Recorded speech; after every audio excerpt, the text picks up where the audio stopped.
Il a été président de la Commission électorale nationale indépendante et a conduit 2 cycles électoraux avant de décider de rejoindre les M23 pour vouloir la mort de ses compatriotes. Lui, c'est Corneille Nangaa, dont les actes posés ont été considérés par la justice militaire de la RDC comme étant la trahison. Voilà qui justifie l'ouverture, mercredi 24 juillet 2024, à la prison militaire d'Indolo, par la cour militaire de Kinshasa-Gombe, du procès sur l'affaire opposant l'auditeur supérieur militaire, ministère public, à l'actuel chef du mouvement AFC, Alliance Fleuve Congo, Corneille Nangaa, et ses complices.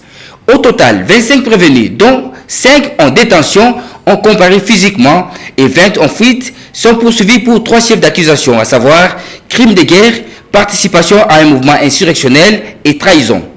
La cour militaire de Kinshasa-Gombe, présidée par son premier président, le colonel magistrat Efomi, a d'entrée de jeu vérifié les identités des prévenus présents à l'audience, suivi de la lecture des décisions de renvoi de chaque prévenu, faites par les greffiers avant d'aborder les fonds du dossier en auditionnant les premiers prévenus sur les faits lui reprochés.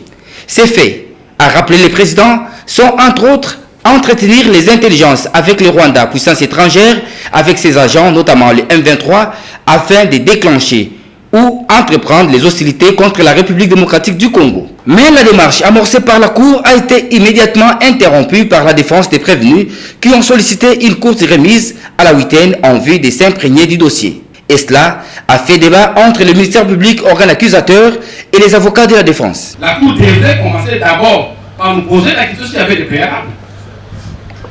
Monsieur le Président, je pense que pour une sérénité des débats, nous sollicitons une remise parce que les raisons que nous avançons sont bien légales, Monsieur le Président, vous savez très bien.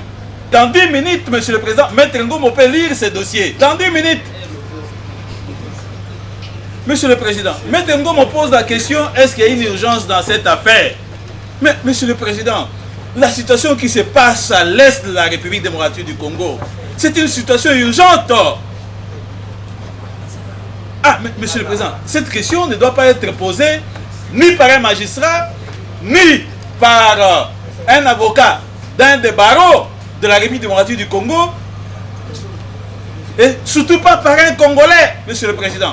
Et pour départager les parties, la Cour, tenant compte du principe de la célérité qui caractérise la justice militaire, a renvoyé la cause à jeudi 25 juillet 2024. Colonel, audience de séjour élevée.